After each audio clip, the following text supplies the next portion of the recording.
So, good afternoon everyone. I am with Mr. Joseph, the President and Founder ng One Team, One Mission Foundation dito sa Nagcarlan, Laguna. So, hi Sir Joseph, I am James. So, there are just few questions that we needed to ask about your organization. So, our first question is, saan po nagmula yung pangalan ng organizations?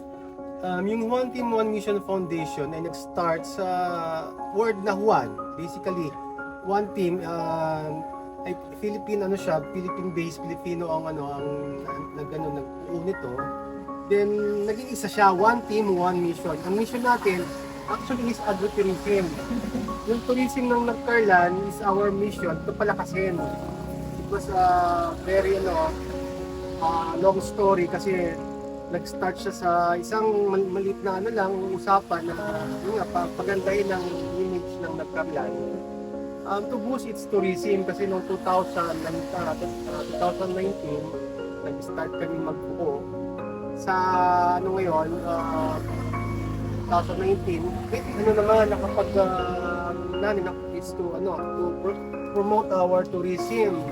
Yung basically yung Nagcarlan Cemetery, underground cemetery. Number 2 is yung Bunga Falls. Number 3 is yung Yambo Lake. So yung tatlong yan, yun ginawa namin ng project start. Pero kami na mga project na pisahan dyan. Actually, I've been to Yambo Lake and it's sobrang ganda niya ngayon. Yes. Ganda ng lake nila. So, our next question po is, ano po yung naging inspiration nyo and gaano nakatagal yung organization na meron siya? Ayun, nag-start siya 2019. So almost 3-4 years na rin siya. And medyo lang kasi nagkaroon ng pandemic Noon na-stop yung aming mga projects. Lahat ng sarado naman ng tourist sites. So yun. And since nabanggit nyo na nga rin po, yung naging parang naging goal nyo is palakasin yung tourist nung Nagcarlan. So, kayo po, personally, what was the goal to this organization? Yun nga, magkaroon nga ng pagkakakilanlan ng bayan ng Nagcarlan sa pamamagitan ng pag-promote, lalo na yung mga naglagay kami ng mga project na yung t-shirt ng ibebenta namin sa mga turista. Yan, yung unang project namin. And other promotions such as yung mga kainan dito, ginawa namin member para may sama sa aming mga goals na pakilala din yung mga masasarap na kainan dito. So yun yung isa sa mga naging namin noon. So, our next question, Sir Joseph, is ano yung since tingin namin matagal na nag-run yung organization nyo, what do you think yung achievement na na-achieve na ng organization nyo with that term? Actually, due to pandemic, nagkaroon na kami ng mga startup nga. Nagkaroon ako ng pagpaiwi program ng rabbit. So, nagbigay ako ng almost, nag-start ako sa mga buong Laguna naman siya. Nagpaiwi ako ng almost 150 na rabbits. Plus, sunod doon, nagpaiwi ako sa bawat barangay ng isang rabbit na breed yun. Sadly talaga lang, medyo nagano siya, humina kasi ang market tapos nakasakit yung mga rabbit. Pero itutuloy ko siya once na makapagbuulit ako ng mga rabbit flocks yung aking mga breeders. Yeah, na nakita ko nga rin po sa page nyo yung rabbit farm nyo. So, in that case po, paano po nyo po napapanatili yung transparency? Personally and kung sa mga taong kasama din sa organization? Sa kasi ngayon, nakaano naman siya, wala pa naman tayong tawag dito books para ipakita kasi wala naman actually budget na nakalaan sa amin, so we are working out to register the foundation nga, and para at least gusto ko galing pala sa bulsa ko yung funds so kung ano yung available na pwede kong ibigay sa mga tao na hindi nang ginagastos ko muna. So tapos yun nga, sana nga magkaroon na ulit ng makapag-ibigay ako ng susunod na batch ng rabbits. As ito nga, yung lettuce, may lettuce ako dyan. Plano ko nga ng yan, gawin parang patanim program naman siya sa mga tao na kailangan ng income generation sa bahay. Yun. So, yun yung susunod kong project.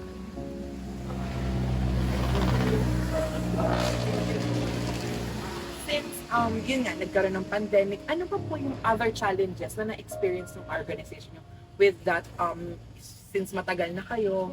Oo. Ang mga challenges mismo, yung mga tao kasama mo. Kasi basic human factor yan eh. Yung mga ayaw ng patakaran mo, ayaw nila ng ganong gawin mo, siyempre yun ang yung number one. Yung mga kasamahan mo mismo ang magkakaroon ng ano sila, ayaw nila ng ganyan, gusto nila ganito.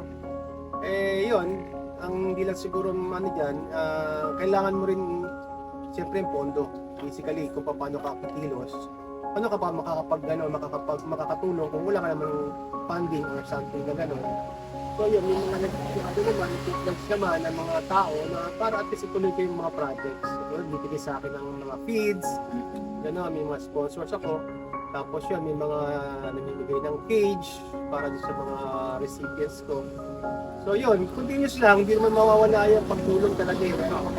Ang gusto ko lang talaga, kumita yung farmer, na taga sanctified, hindi pa ganoon ka-establish talaga yung mga projects kasi kulang nga sa funding. Number one, pag mga ganyan ng traffic talaga, labas na lalabas talaga siya. Sabi nga ng isang tourism namin dati, kailangan mo maging mayaman para magkaroon ka ng sariling foundation. Pero sabi ko naman, bakit hindi ka mag-start na wala ka pang kayamanan ngayon? Kasi yun naman pwede mong i-leave na legacy. Yes. Yung pagtulong na ganyan na wala ka may na-expect. Gusto mo kumipakitain talaga sila. Kumita rin yung foundation para magkaroon ng pag-inunti ko ba sustainable ba? Sa pag nag-problem, pangatlo, siguro makakuha ng mga tao na talagang bukal sa puso yung pagtulong, hindi lang sa yung willingness, hindi lang sa tinatawag na lang na kung paano sa nakikita, hindi lang dapat ganun. Kailangan this parang giver ka talaga hindi ka pa pwedeng taker lang. Kailangan giver ka, kung ano yung pwedeng ibigay mo, kahit nga wala na nga ako, binibigay ko pa Parang ganun kasi no pandemic, ako kasi nga, yung mga tao hindi nakakalabas, mga gulay, nabigay akong gulay. Tapos yun nga, yung sardinas, para paano pwedeng ibigay mo na para makatulong ka lang dahil kailangan nga ng tao. So ngayon, sana nga magtuloy-tuloy pa rin ang idea natin, vision natin, yung mission na matulungan nga ang nagkarlan sa agri-tourism naman. Yun.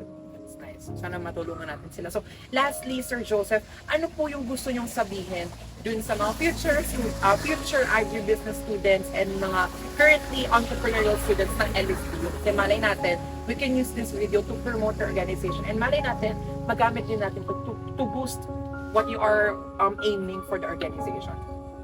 As of now, guys, yun nga, you have to focus on your kung gusto nyo talaga mag-negosyo, number one, try to look for the product or kung anong gusto nyo gawing business, kailangan yung unique or isabihin mayroon tinatawag na unique selling proposition. Laging kung gagawa kayo ng product, pinakikita nyo na magkakaroon ng value. Hindi lang po pwedeng mag-farm ka lang ng lettuce. Lettuce lang tatanim mo. You have to have the vision na paglaki niyan, dumami yan, kailangan meron kang product na ilalabas. So sa rabbit, ngayon, as of now, sa rabbit, di lang pagbibreed ang ginawa ko noon. Naghanap ako ng mga products, nag-develop ako ng product na depende sa market, hindi lang sa tabing bahay, kahit sa ibang lugar. Yun nga, sa debut yan, nagkaroon ako ng award ngayon ng para ma-commercialize na yung rabbit tinta ko, saka yung rabbit sisig. So, for submission na siya sa clinical testing. So, yun. Be sure to have a focus on the goal. Kung ano man yung nating mga estudyante, kailangan advance ka lagi mag-isip. Kasi nga, maraming challenges. Tulad ng financial challenges,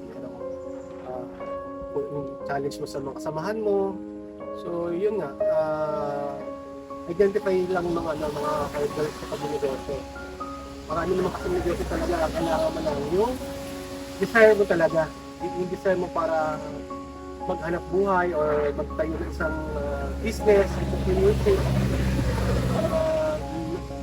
Kung saan lumalabas yan pag negosyante ka, hindi naman yan tinuturo na, negosyo ka, hindi. Kung saan lalabas sa'yo yan, kung ano yung kaya mong ibenta, basically marketing, selling lang talaga yan paano mo ibibenta yung product. So yun, basic ng business. So, paano mabenta yung product. Pag walang benta, walang kita. naisip. Pero ang ano ngayon, maliit lang kita, pero pag marami kang Chinese mentality na lang tayo eh. So, maliit ang kita sa isa, pero volume naman, katulad yan sa Leto, sa Limbawa, maliit ang kita dyan, pero pag volume na yan, tonelada na yan in order sa'yo, jackpot ka. So, yun, so gusto magpaturo ng lettuce, farming, hydroponics, meron tayong mga YouTube, meron tayong, pwede ko mas lang i-guide kahit paano, may kapita akong palaman, how to start sa hydroponics, farming. Makaasa naman tayo ng sa mga estudyante na yan, gawa lang kayo talaga ng letter request para at least mapaghandaan natin kung kailan or kung kasi maglalagay kami ng ng training na may mga tayong mga short speaker. Yun lang naman ng sa mga estudyante, good luck. Pag graduated, tayo ng negosyo, pwede ko kayo magtayo ng negosyo. Marami akong diyang negosyo, hindi lang isa. So, kailangan lang yung willingness nga ng tao na mag-try ng business. Kasi try and try. Marami na nga akong failures eh, pero sabi ko, bagon ulit. Hindi ako tumitigil, hindi ko na-perfect yan. Diretso lang, walang susuko, sabi nga. Sabi ko nga sa grupo sa mga Reddit eh, rest, but not stop. Nag-stop ka, tapos na. Wala ka ng negosyo. Tapos na ang buhay ako tumaw, hindi ako nagtumitigil. Diretso pa rin. Meron pa rin tayong kahit paano konting income. Hindi tayo nabawalan kahit paano. So yun lang, sipag lang. Thank you po, Sir Joseph. So that's it. So for our video for today. So marami tayong natutunan with and insights na meron si Sir Joseph na sabi niya nga, we can rest but not stop on working hard. And that's it for today. So Sir Joseph, thank you po sa pagpapa-unlock niyo sa amin dito. Hindi po sa pagpunta. Thank you po. And ayun, if ever, can we take some pictures po ng letters niyo later? And also we can have a photo opportunity ngayon. Sure. Thank you po.